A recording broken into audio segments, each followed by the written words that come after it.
does it feel to be on this end of the gun? But listen, you bastard. Don't mess this up for us. We are both on the same of righteousness. Thomas! And the path takes strange turns. Freeze! Police! Drop the weapon now! Be ready for death, Agent Thomas. It shall come visiting again.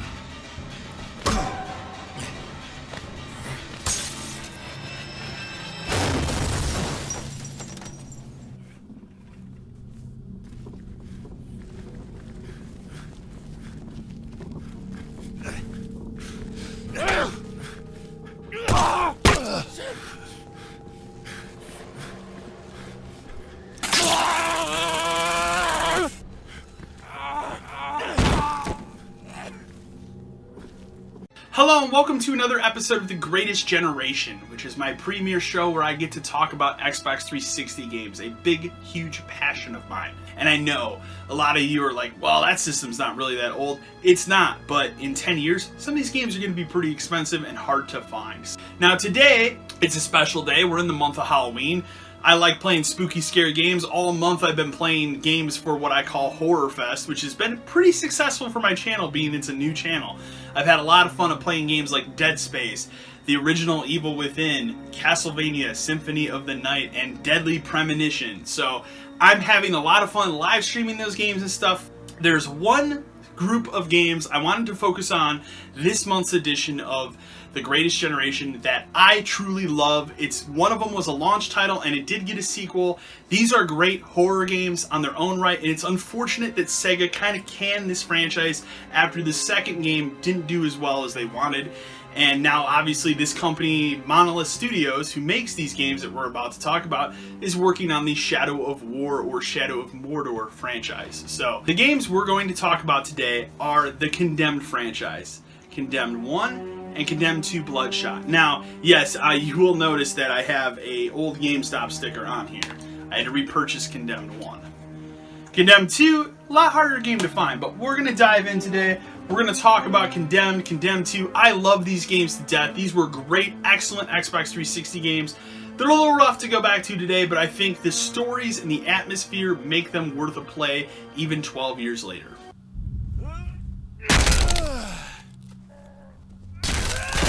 Fuck you!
Let's dive into the original Condemned. Now, this was an awesome game that came out at the Xbox 360's launch, and that's what made it exciting. It was a new franchise on a new machine, a new platform, and it was kind of overlooked at first. I'm going to be honest. It was overlooked completely when it first came out. The reason why was there were bigger titles on the Xbox 360 at launch. You look at titles like Call of Duty 2 and Perfect Dark Zero.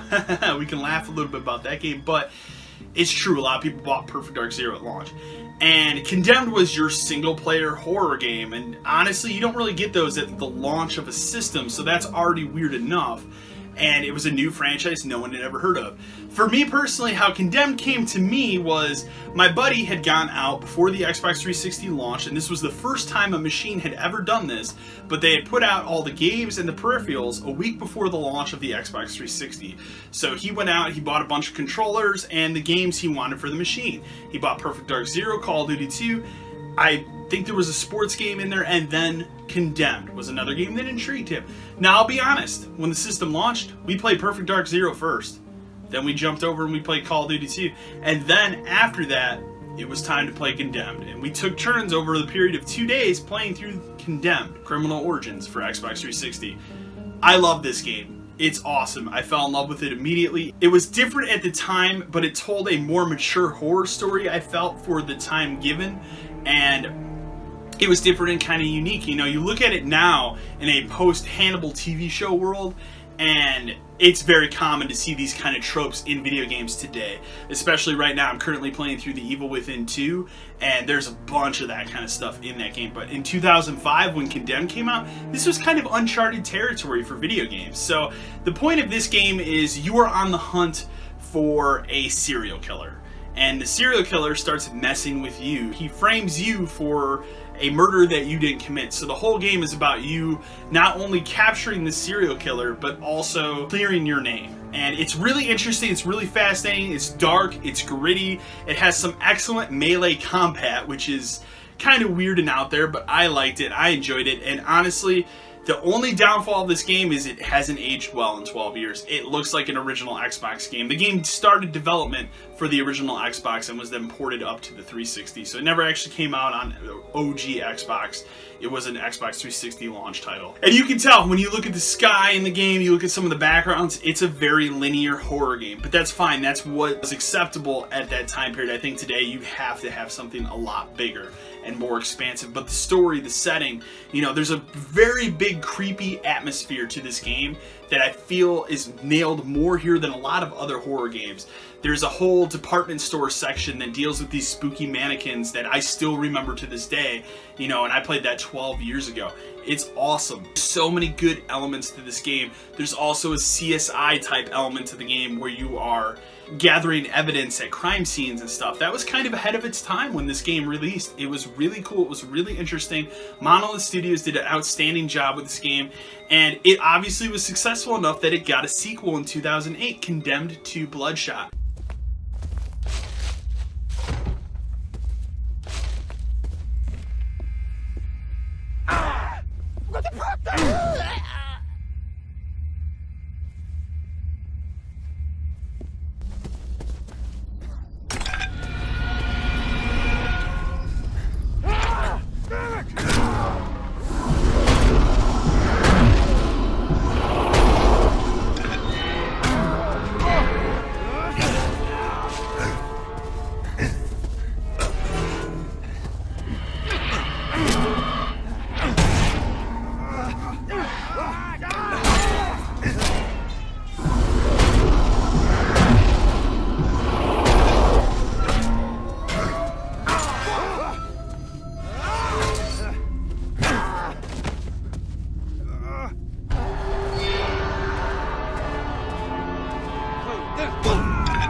Now, Condemned 2 Bloodshot is also a really fascinating game that I love to death as well. It did add your stereotypical multiplayer mode because at this time, you know, companies like EA and Activision and everything, the big shift in focus of video games in the 360 era was multiplayer and online co-op, and that was a big focus of games because they wanted you to continue playing the game for years, but also the game needed to sell more. And if you were putting out a single player game, it tended not to sell as much. So Condemned 2 is one of these games that had tactile multiplayer. I'm going to be honest, I kind of like the multiplayer of Condemned 2. I thought it was okay. It was fun. It improves upon the melee combat somewhat, and it's not that bad. It's interesting. It's not perfect. It's not great. I wouldn't tell you to go out and buy Condemned 2 because you want to play the multiplayer, and I'm going to be honest, nobody's playing this game online anymore. I don't even think the servers work anymore. The story of Condemned 2 is even more interesting. It's a year later now. You are still the same detective, Ethan Thomas. He's kind of cleared his name, but he's still haunted by what happened from the events of the first game. Now, this game contains some really excellent scenes and things. It also goes a little bit farther with its horror atmosphere, and I enjoyed it just as much as the original. The one sequence I do have to talk about with this game is the bear sequence.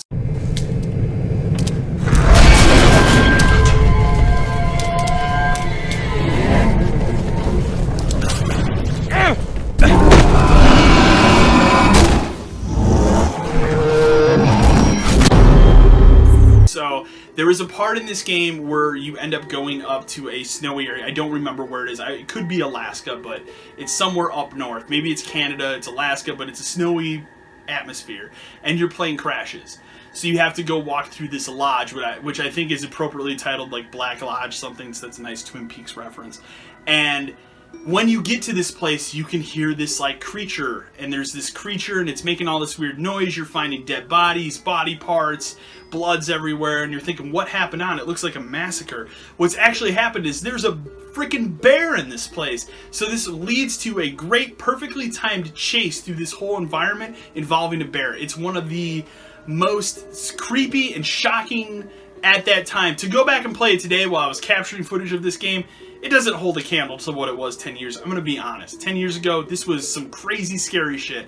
Today I play it, it's whatever. But I still think it was an important part of this game, and it was awesome. I love that part of this game. The second game also improved upon the gunplay. When you beat the game, you can actually unlock what's called FPS mode, and you can play through the game as a first-person shooter if you want.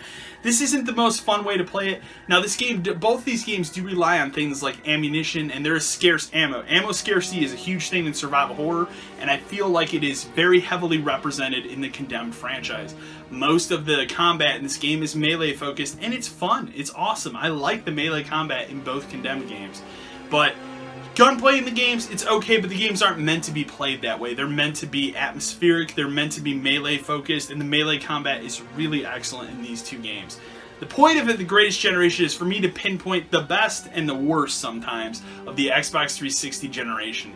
And for me, being the month of October, and October for Greatest Generation is always going to be special to me because I get to talk about horror games, and I love horror games. I love talking about horror games. I love the feeling of playing a good horror game. And the Xbox 360 generation had some really good horror games. It also had some really bad horror games that we'll get to at some point on this channel. But right now, for the inaugural October episode of Greatest Generation, I wanted to display the Condemned franchise and how good it is, and how I still think you can go out to GameStop or eBay or Amazon, you can get these games dirt cheap.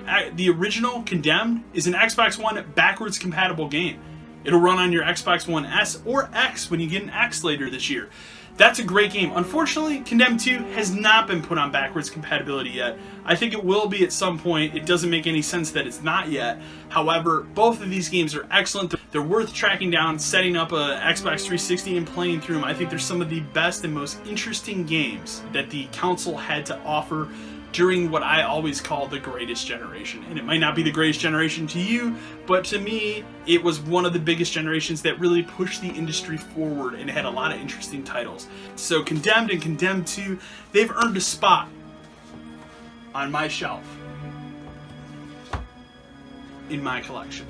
Anyways, guys, I hope you enjoyed this episode of The Greatest Generation. I hope you go out and take the time to hunt down copies of Condemned and Condemned 2 Bloodshot, because I think they're worth the time. I think it's worth it for you to go out and check these games out. Condemned 1 and Condemned 2 are total hidden gems, especially the second one. So, I hope you enjoyed this video. I hope you took the time to watch it. Remember to like, share, and subscribe to the channel. And as always, until next time.